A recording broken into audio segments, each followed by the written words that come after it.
Assalamualaikum warahmatullahi wabarakatuh. Perkenalkan kami dari kelompok 4.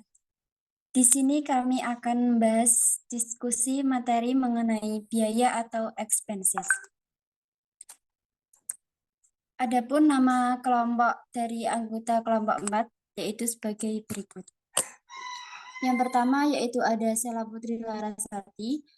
Saya sendiri dengan NIM 2021-12103. Yang kedua yaitu ada Desinta Dwi Anjeriana dengan NIM 2021-12104. Yang ketiga yaitu ada Zakiatun Nufus dengan NIM 2021-12105. Dan yang terakhir yaitu ada Rizka Ardianti dengan NIM 2021-12106.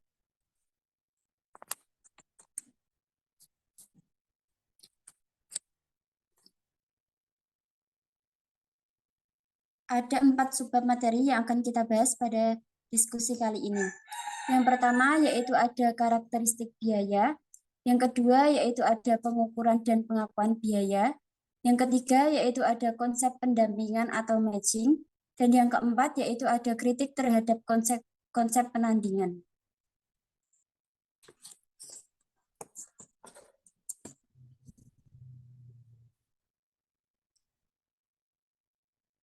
Materi yang pertama yaitu ada pengertian biaya.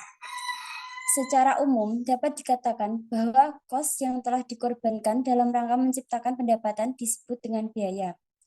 FASB tahun 1980 mendefinisikan biaya sebagai berikut. Biaya adalah aliran keluar atau pemakaian aktiva atau timbulnya hutang selama satu periode yang berasal dari penjualan atau produksi barang atau penyerahan jasa atau pelaksanaan kegiatan yang lain yang merupakan kegiatan utama suatu entitas. Sedangkan secara umum, biaya adalah kos yang telah dikeluarkan untuk mendapatkan pendapatan atau penghasilan. Untuk materi selanjutnya akan disampaikan oleh rekan saya.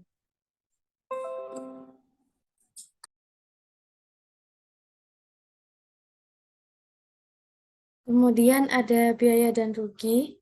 Atas dasar definisi biaya,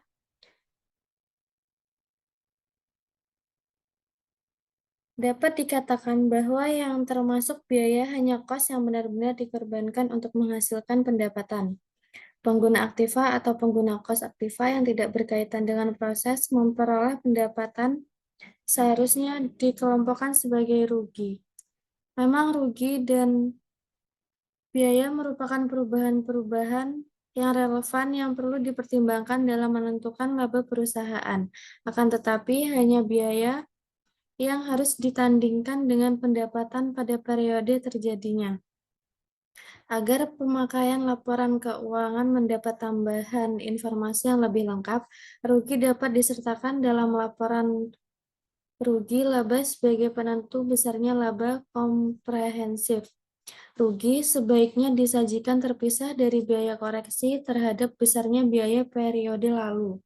Tidak dapat diperlakukan sebagai rugi. Koreksi tersebut harus diklarifikasikan secara terpisah sebagai koreksi kesalahan periode sebelumnya. Dari definisi yang terdapat dalam konsep dasar penyusunan penyajian laporan keuangan, IAI 1994 tidak memisahkan biaya dengan rugi.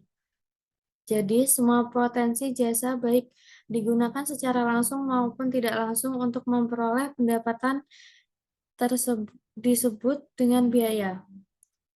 IAI bahkan secara spesifik menyebutkan hal tersebut seperti yang tertulis pada paragraf 74 berikut ini.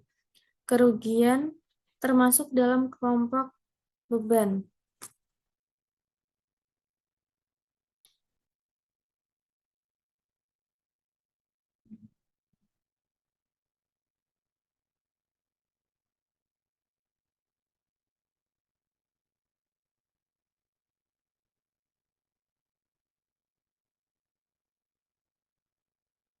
Kemudian ada pengukuran biaya.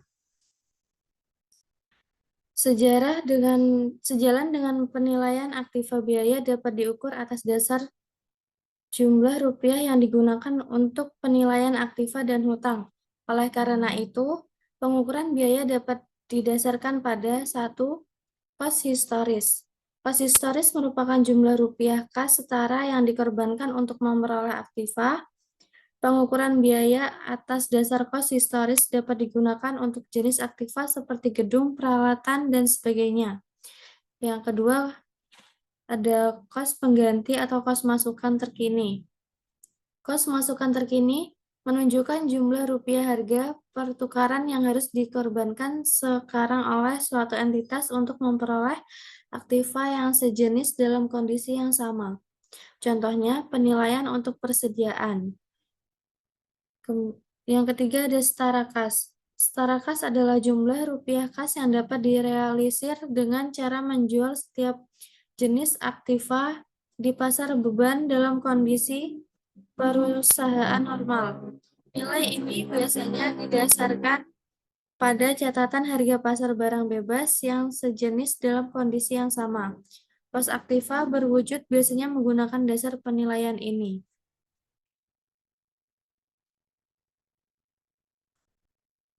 Selanjutnya ada pengakuan biaya. Pada dasarnya, kos memiliki dua kedudukan penting, yaitu satu sebagai aktiva potensi jasa, kedua sebagai beban pendapatan atau biaya.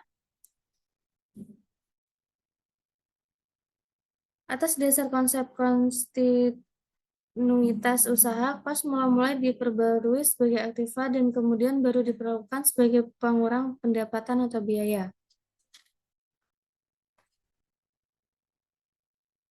Ada dua masalah yang muncul sehubungan dengan pemisahan kos tersebut, yaitu satu, kriteria yang digunakan untuk menentukan kos bertemu yang harusnya dibebankan pada pendapatan periode berjalan.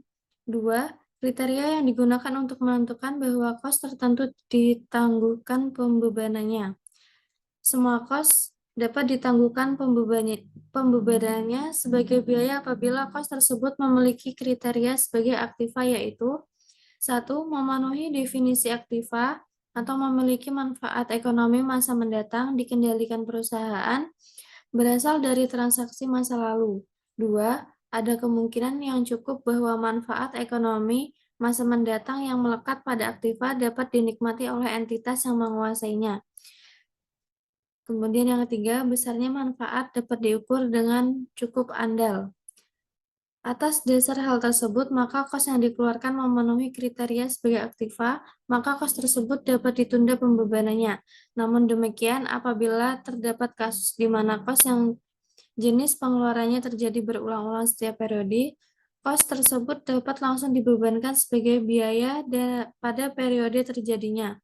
Kondisi ini tidak berlaku untuk persediaan dan persepat biaya. Materi selanjutnya akan dijelaskan oleh teman saya.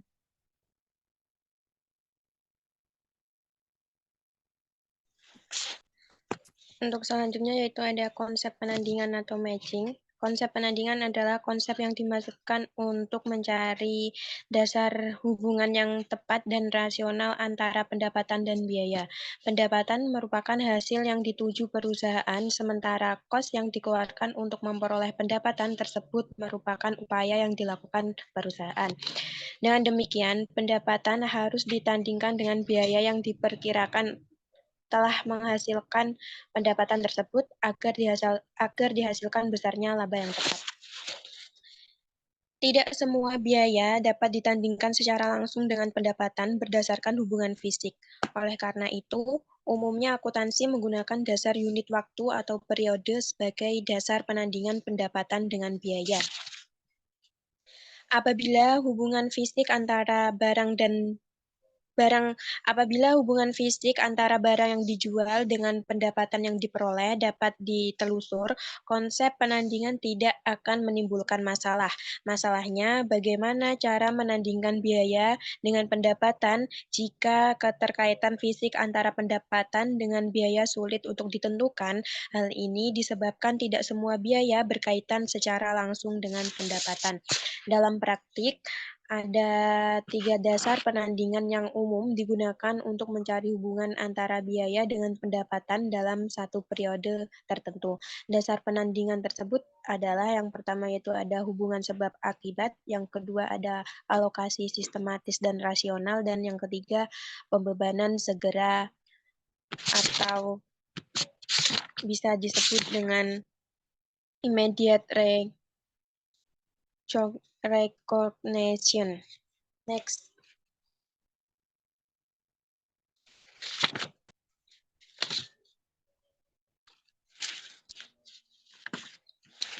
Hubungan sebab akibat. Dasar penandingan ini sesuai dengan konsep upaya dan hasil seperti yang diungkapkan oleh Patton dan Littleton 1940 atas dasar pengamatan fisik dan pengamatan kejadian. Jelas terlihat bahwa pendapatan tidak akan terjadi apabila tidak ada penyerahan barang dan jasa. Komite American Accounting Association dikutip oleh KAM 1990 juga menyarankan penggunaan hubungan sebab akibat sebagai dasar penandingan. Itu mengatakan yaitu kos harus dihubungkan dengan pendapatan yang direalisasi selama periode tertentu atas dasar korelasi positif yang dapat dilihat hubungannya antara kos tersebut dengan pendapatan yang diakui. Dari pernyataan tersebut dapat dirumuskan bahwa penandingan yang benar-benar tepat dapat dilakukan apabila terdapat hubungan yang rasional antara pendapatan dan biaya. Oleh karena itu, pengakuan biaya harus dihubungkan dengan pendapatan dan dilaporkan dalam periode yang sama dengan periode pengakuan pendapatan.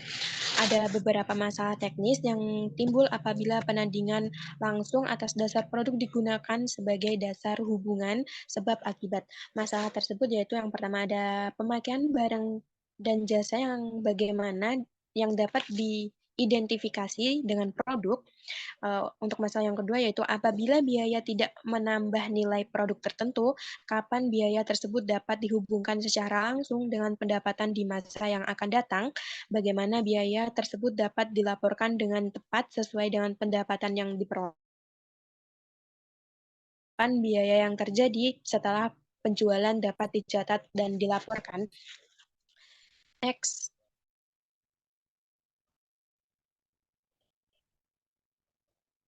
Nah, berikut ini merupakan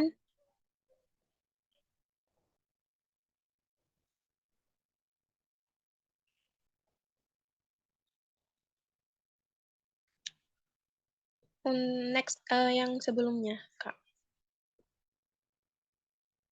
Nah, berikut ini merupakan alternatif pemecahan dari ketiga masalah tersebut, yaitu yang pertama identifikasi kos produk terlebih dahulu, yaitu sesuai dengan konsep penandingan, semua kos produksi harus dibebankan pada produk yang bersangkutan. Kos produk dapat dibagi menjadi dua, yaitu yang pertama kos produk yang melekat pada produk terjual dan nantinya akan dibebankan dengan sebagai biaya. Kedua, kos yang melekat pada produk yang belum terjual atau dilaporkan sebagai persediaan dan dicatat sebagai aktiva sampai produk tersebut terjual. Beberapa kos produk dapat langsung dihubungkan dengan produk tertentu, sementara kos yang lain hanya dapat dihubungkan dengan kegiatan produksi dan dialokasikan pada produk berdasarkan aturan atau prosedur tertentu. Disinilah pentingnya melakukan identifikasi untuk menentukan kos produk langsung dan kos produk tidak langsung. Alternatif pemecahan masalah yang kedua yaitu ada biaya yang langsung berhubungan, masih sama Kak slide-nya.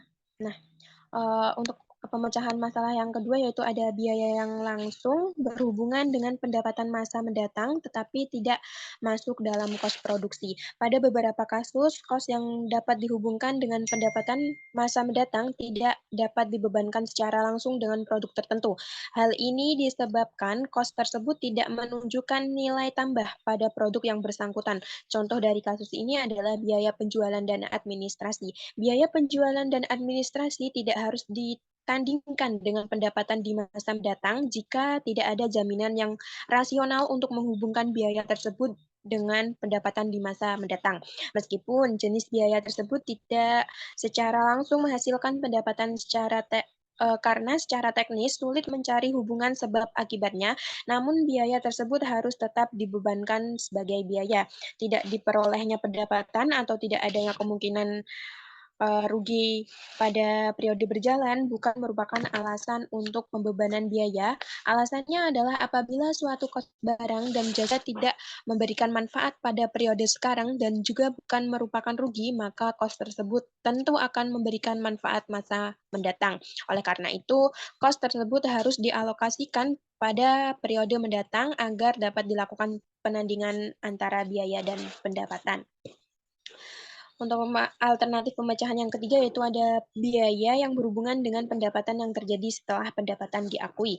Umumnya, biaya yang berhubungan dengan pendapatan akan terjadi setelah pendapatan diakui. Masalah ini berkaitan dengan penentuan besarnya biaya yang akan timbul setelah penjualan.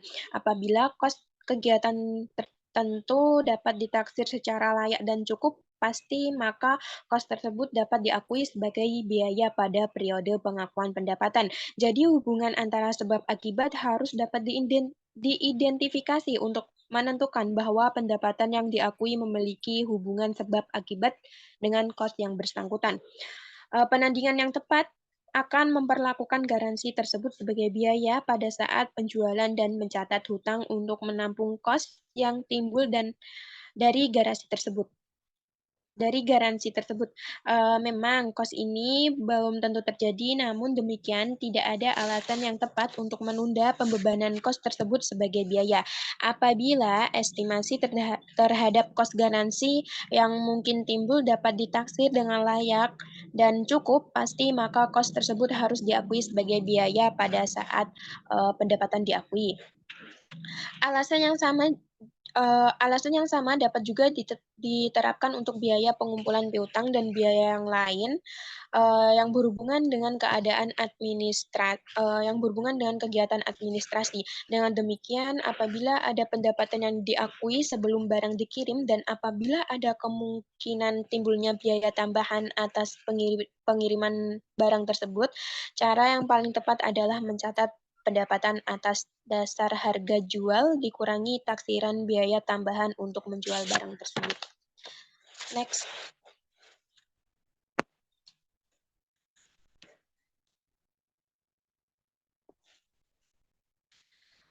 Alokasi sistematis dan rasional. Alokasi sistematik dan rasional sering disebut dengan dasar penandingan periodik atau penandingan tidak langsung. Alokasi sistematik dan rasional dapat digunakan sebagai dasar penandingan apabila dasar penandingan hubungan sebab akibat tidak dilakukan. Atas dasar konsep penandingan ini, ukuran penandingan yang digunakan bukanlah produk atau unit fisik, tetapi periode. Dan demikian, biaya diakui dan dihubungkan dengan pendapatan pada periode terjadinya. Kos yang terjadi dapat dialokasikan dalam beberapa periode dan dapat juga langsung diakui dan dibebankan dengan biaya. Pemilihan terhadap dua alternatif tersebut tergantung pada keadaan yang melandasi timbulnya kos tersebut.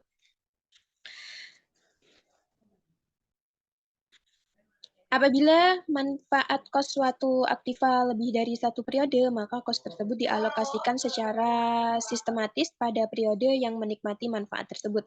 Depresiasi aktiva tetap merupakan contoh alokasi sistematis. Masalah yang sering muncul dalam alokasi ini adalah banyaknya metode alokasi yang dapat digunakan dalam proses alokasi kos. Depresiasi dapat menggunakan metode alokasi seperti garis lurus, output produksi, jumlah angka-angka tahun, dan sebagainya. Meskipun dapat menimbulkan masalah alokasi sistematis, tetap dapat digunakan sebagai dasar penandingan. Ada beberapa alasan yang mendukung pemakaian alokasi sistematis dan rasional. Pertama, yaitu banyak kos periodik yang berhubungan secara tidak langsung dengan pendapatan periode berjalan. Yang kedua, pada beberapa kasus sulit mencari hubungan langsung antara kos tertentu dengan pendapatan. Dan yang ketiga, apabila manfaat masa mendatang tidak dapat diukur dengan cukup pasti atau kos yang dikeluarkan tidak memiliki hubungan dengan pendapatan. Yang Keempat, apabila biaya bersifat rutin atau reguler dan terjadi berulang-ulang, maka pembebanan langsung secara material tidak akan berpengaruh terhadap laba bersih meskipun penandingan yang tepat tidak dapat dicapai. Kelima, apabila kos tersebut merupakan joint cost, maka alokasi arbiter harus dilakukan pada kegiatan yang berbeda. Next.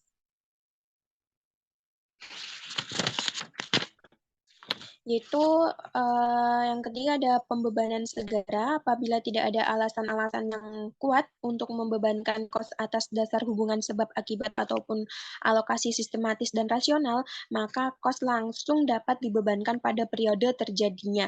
Alasan yang melandasi pembebanan dengan cara ini adalah kepraktisan. Dalam statement FASB nomor 2 yaitu Accounting for Research and Development disebutkan bahwa dasar penandingan hubungan sebab akibat dan alokasi sistematis tidak dapat diterapkan untuk kos penelitian dan pengembangan. Hal ini disebabkan manfaat penelitian dan pengembangan di masa mendatang tidak dapat ditentukan dengan tepat. Oleh karena itu, kos tersebut tidak dapat dikapitalisasi dan dicatat sebagai aktiva.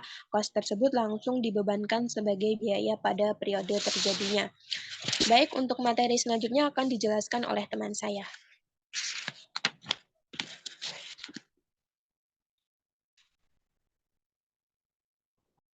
Selanjutnya yang C ada pembebanan segera. Apabila tidak ada alasan yang kuat untuk membebankan kos atas dasar hubungan sebab akibat atau alokasi sistematis dan rasional, maka kos langsung dapat dibebankan pada periode terjadinya. Alasan yang melandasi pembebanan dengan cara ini adalah ketidakpastian. Dalam statement FASB nomor 2, yaitu Accounting for Research and Development Cost, disebutkan bahwa dasar penandingan hubungan sebab akibat dan alokasi sistematis tidak dapat diterapkan untuk kos penelitian dan pengembangan. Selanjutnya ada kritik terhadap konsep penandingan. Konsep penandingan merupakan salah satu konsep yang digunakan dalam kerangka akuntansi konvensional. Menandingkan biaya dengan pendapatan sama halnya dengan menandingkan upaya dan hasil kegiatan usaha merupakan suatu aliran kos, yaitu suatu aliran yang pada akhirnya akan menghasilkan pendapatan. Berikut beberapa kritik yang ditujukan terhadap konsep matching. Yang pertama ada bukti yang objektif. Konsep penandingan memerlukan pertimbangan yang tepat dalam menentukan besarnya kos yang akan dibebankan pada periode sekarang atau masa mendatang. Dalam pengakuan pendapatan, bukti objektif merupakan syarat utama yang harus terpenuhi. Namun demikian, bukti objektif tersebut kurang begitu diperhatikan dalam pengakuan biaya. Pengakuan biaya lebih didasarkan pada masalah rasional dan kelayakan daripada bukti yang objektif. Yang kedua ada evaluasi terhadap konsep matching. Hubungan sebab akibat merupakan tahap terbaik untuk menandingkan biaya dengan pendapatan. Meskipun prosedur ini rasional, tetapi sulit diterapkan dalam praktik. Alasan utama terletak pada konsep cost attached yang merupakan pendukung utama hubungan sebab akibat. Menurut Thomas, kebanyakan laporan yang dihasilkan akuntan hanya omong kosong belaka dan tidak bermanfaat. Informasi yang dihasilkan hampir seluruhnya didasarkan pada proses alokasi yang tidak dapat dijustifikasi secara teoritis. Alokasi secara teoritis akan memuaskan apabila memenuhi beberapa kriteria. Kriteria tersebut adalah yang pertama ada additivity. Alokasi harus melibatkan keseluruhan jumlah yang ada, sehingga jumlah bagian-bagiannya sama dengan jumlah keseluruhannya, tidak kurang dan tidak lebih. Yang kedua ada unambiguity. Metode alokasi harus menghasilkan alokasi yang unik dengan menggunakan satu dasar alokasi yang jelas, dan cara alokasinya juga harus jelas. Yang ketiga ada defensibility. Metode alokasi yang dipilih harus lebih baik dibandingkan metode alokasi yang lain. Metode tersebut harus didukung oleh alasan yang kuat agar dapat dipertahankan dari kemungkinan pemakaian metode yang lain. Untuk selanjutnya saya serahkan kepada moderator.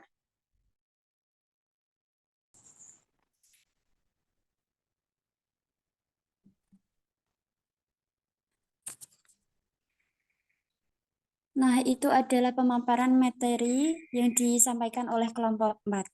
Untuk sesi diskusi kami akan buka pada kolom komentar.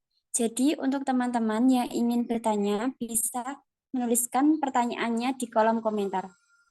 Kami dari kelompok 4 pamit undur diri. Kurang lebihnya mohon maaf. Wassalamualaikum warahmatullahi wabarakatuh. Terima kasih.